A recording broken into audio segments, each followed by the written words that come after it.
Há 8 anos eu fui abusada. Me compraram com uma bendita moeda. Enquanto isso no Marajó foi terrível. E não foi só eu que fui abusada.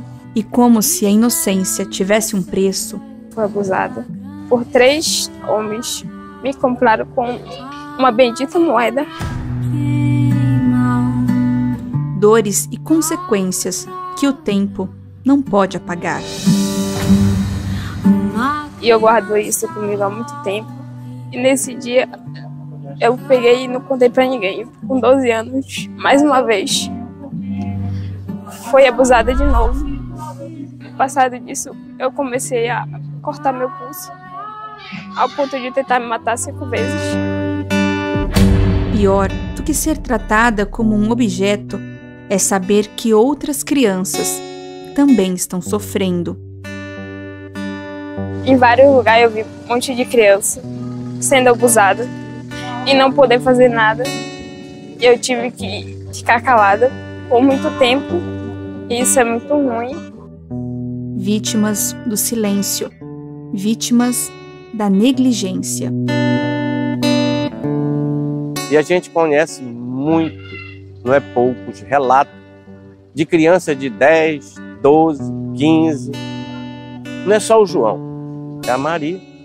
E digo mais, que vem alguém com um pouco de dinheiro ou um pouco de condições e faz o que quer. E saber que crianças são abusadas, são compradas com pouca coisa. O Ministério Público do Pará mostrou os números alarmantes de abuso e exploração sexual de crianças e adolescentes.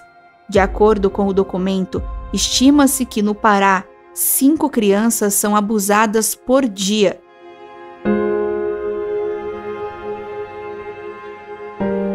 Nas 16 cidades que compõem o arquipélago do Marajó, a situação é ainda pior.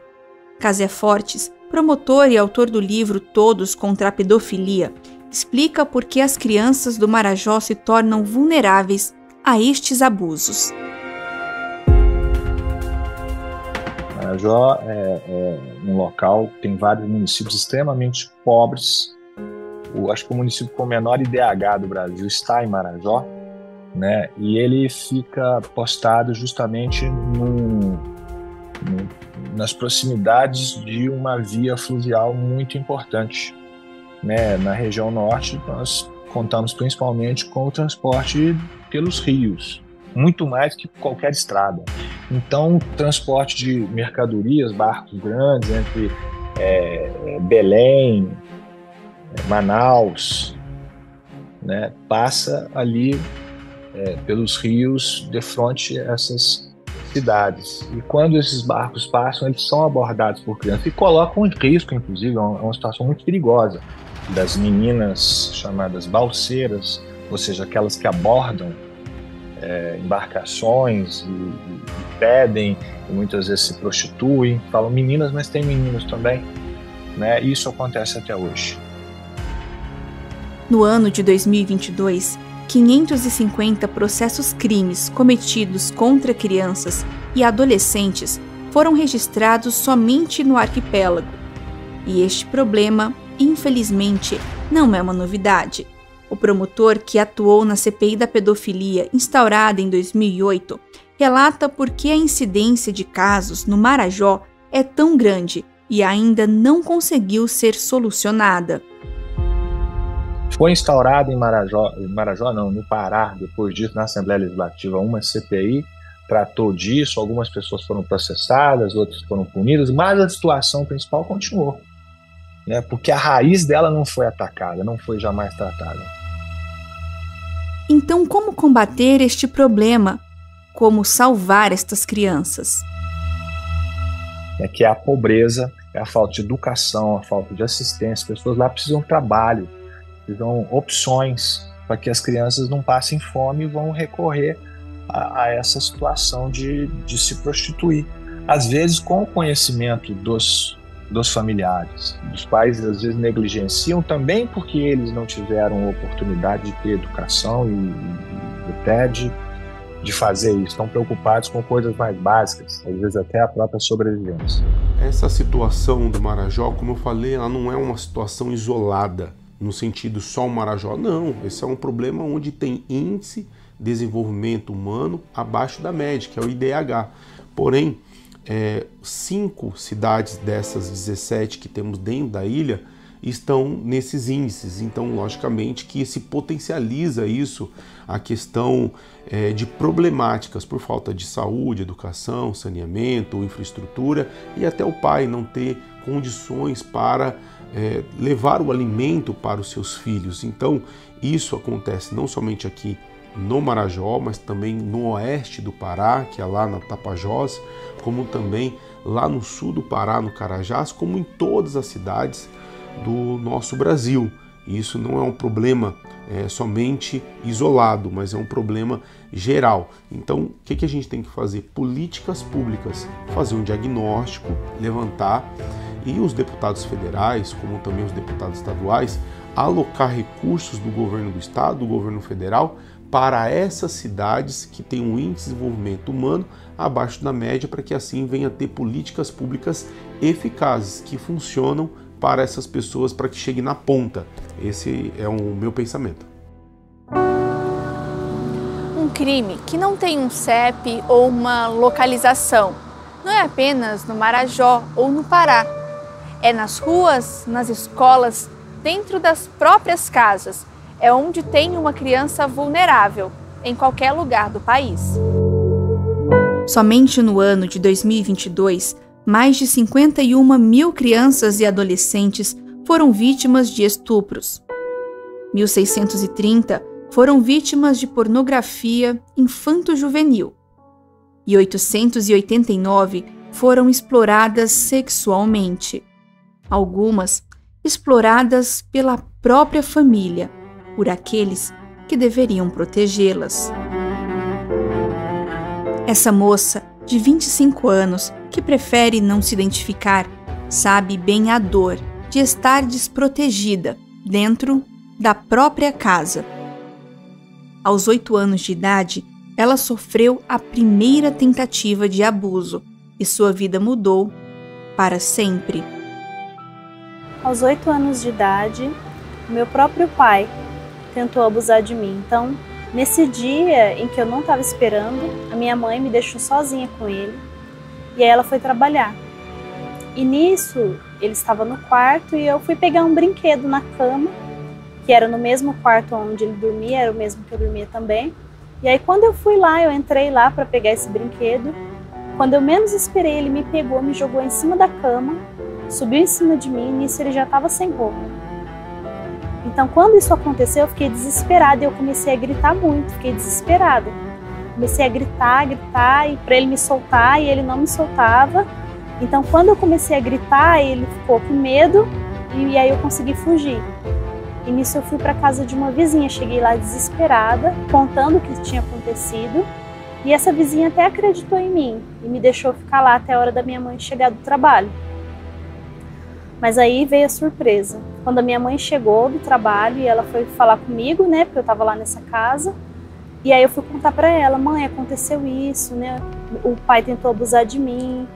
Eu contei para ela a situação que aconteceu e aí ela achou que eu estava mentindo. Na época minha mãe pensou que eu estava com ciúmes do meu pai. Ninguém acreditou nela. Uma incredulidade que só faz aumentar o número de vítimas no país. A irmã dela foi uma destas vítimas. Ele fez com a minha irmã. Infelizmente, depois de anos que isso tinha acontecido, ele fez com a minha irmã, chamou ela para ir na casa dele, e aí lá ele queria ter relação com ela. E eu me lembro também, depois de um tempo, ele me chamou, ele me ligou e me chamou para ir para o hotel com ele. Então, quer dizer, é uma coisa que continuou acontecendo, tanto comigo como com as minhas outras irmãs também. Você acha que se a sua mãe tivesse tomado uma atitude, ou até mesmo se alguém tivesse intervido com o que aconteceu com o seu pai, a sua vida seria diferente e a sua irmã seria poupada de ter passado por essa situação? Com certeza, porque se não parou ali onde aconteceu da primeira vez, vai continuar de novo. E se não houver alguém que coloque um fim nisso, né, para resolver, vai continuar acontecendo. Certas pessoas sequer acreditam que exista no Brasil a quantidade e a profundidade dos crimes de pedofilia, na qualidade de abuso sexual, exploração sexual, pornografia infantil, prostituição de crianças e adolescentes, estupro de vulneráveis. Isso acontece todo dia, o tempo todo. Constantemente nós temos que lembrar de cumprir a lei. Desde 1988, a nossa Constituição, que é a lei mais importante de todas, estabelece que a prioridade absoluta é a garantia dos direitos da criança, do adolescente e do jovem. Então, a prioridade absoluta do Brasil. É a única vez que a Constituição usa esse termo, prioridade absoluta. Mas não é isso que nós vemos muitas vezes. Imagine como essa história e tantas outras poderiam ter sido diferentes se alguém tivesse acreditado, se alguém tivesse estendido a mão. E pensando no que aconteceu, no que foi o estopim de tudo isso, que foi a tentativa de abuso que você sofreu do seu próprio pai, você analisa que se isso não tivesse acontecido, talvez a sua vida teria sido completamente diferente, você não teria entrado no mundo das drogas, no mundo da prostituição? Com certeza não, porque se não tivesse acontecido isso comigo, eu teria uma outra visão da vida, eu teria como ouvir a minha mãe, né? Eu teria como ver a minha família de uma forma diferente. Mas como isso aconteceu, então foi como se tivesse rompido o meu laço familiar. Então ali começou a destruição da minha vida. Eu era uma pessoa pura, uma pessoa que ouvia os pais, né? Uma pessoa inocente. E depois que isso aconteceu, a minha cabeça ficou completamente transformada. Eu passei a nutrir dentro de mim raiva, mágoa, ódio, e eu passei a não dar mais ouvidos a ninguém. Eu passei a fazer tudo aquilo que o meu coração queria, tudo aquilo que eu queria. E aí eu só me envolvi com coisas horríveis. Casos que poderiam ter sido evitados. Crianças que poderiam ter sido protegidas. Vidas que deveriam ter sido salvas. Histórias que não seriam perfeitas como em um conto de fadas, mas que teriam a dignidade e a proteção que todo ser humano deveria receber. Então, quem deveria proteger estas crianças? Essa responsabilidade, a princípio, é de todo ser humano, de todo mundo.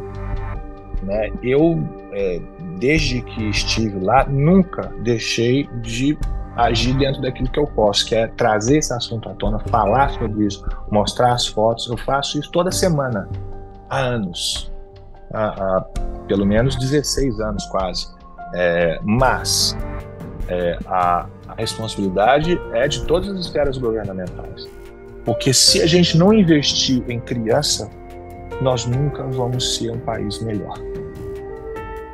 Claro, temos que cuidar do idoso, do adulto, do jovem, mas criança e adolescente são muito mais importantes. Eles são a base, eles são o que vai determinar a real evolução da nossa nação. E enquanto a gente tiver nossas crianças aí sendo deseducadas, sendo negligenciadas, né, sendo deixadas de lado, não sendo tomadas como deveriam ser uma prioridade, isso prejudica o crescimento do país. Gritos silenciosos, mas também ensurdecedores. Este é o pedido de socorro de milhões de crianças em todo o país. Não tape os seus ouvidos, não seja omisso. A Constituição brasileira afirma que é dever do Estado, da família e da sociedade proteger essas crianças. Ou seja, é um dever de todos nós, não porque uma lei nos impõe, mas porque como seres humanos temos o dever de protegê-las. Não podemos apagar o passado, mas podemos juntos mudar o futuro de milhões de crianças e adolescentes do nosso país. Pensa Brasil!